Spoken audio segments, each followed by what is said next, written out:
I had a good handle on the type of player that Brock was. I felt like I watched him on the ice and knew how good a player he was. No, you didn't. You unfortunately always thought I was better than I was.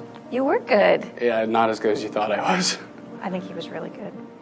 But this brings me to parents see hockey through a different set of eyes. It's a wonderful thing that we love our kids unconditionally, but it does not make us very objective when it comes to sport. We are not objective enough to make decisions for our kids on the ice because we're always going to see them as better than they are. It's sad to say, but in today's hockey world, especially at my level, it's the normal parent who's realistic is the minority.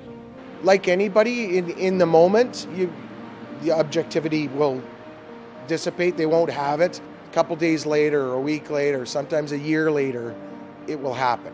But it takes time. Even with my hockey background, I do have parents that still think that they know better, which is frustrating for me, but I just give them my advice, and the one is about the adversity. It's okay for them to have a struggle at this point in season, or to lose a game, or to get benched, or to get cut. Like, that's all okay. I tell parents that learning from that adversity will help them, and I tell them that it's really hard. Like, for me, playing pro hockey was the greatest, but it was a really hard career for 10 years. It's not easy. Hopefully they take some of it and pass it along. What I see in sport is that the lack of objectivity about their own kids, the lack of perspective. That's the biggest challenge that parents have. It's hard to keep perspective about your own child. You see the things that he's doing because you're often watching your own child. And so I think my wife and I are objective about our son, but you worry about it. And I think we try hard.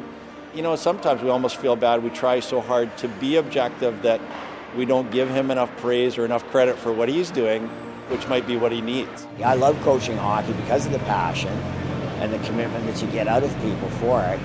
But it's a fine line for sure to keep it fun for the kids and keep it competitive for the kids. I guess my coaches, with the hockey standpoint, but with the whole attitude standpoint, I listen to a lot of my mom, because my mom, if I flip out after a game, she says, okay, at least you don't do it every game. But then if we're talking about stuff that happens in the room, she is someone I can talk to about that and not feel nervous around. My parents would obviously give me some advice, but they left it to the coaches. That's what their job was, and they respected their decisions. And so we went from there. I was blessed to have good coaches, one particular all the way through minor hockey, and then I had a good one in junior hockey too, in Paul Terrio. It's time that we start letting our players learn some valuable lessons. These are life lessons. In my first year of rep hockey, we were lucky enough to be coached by an OHL coach. He had coached our local OHL team for a long time as an assistant, and he had a kid on the team as well. He was a very smart guy, very smart hockey guy, still coaches in the OHL today. And the point is, I was the backup goalie because the other goalie was much better, and he had been playing a lot longer. So when it came to playoff time, he played the big games, I sat on the bench. And I was upset because I was 9 years old, but I kind of knew the reasoning, and my dad knew the reasoning. And when it came to Mom, she didn't understand why I wasn't playing. And she was upset. She was upset with the coach. But the main thing to remember is this guy coaches in the OHL. He knows the game well, and he knows what was best for the team at that point.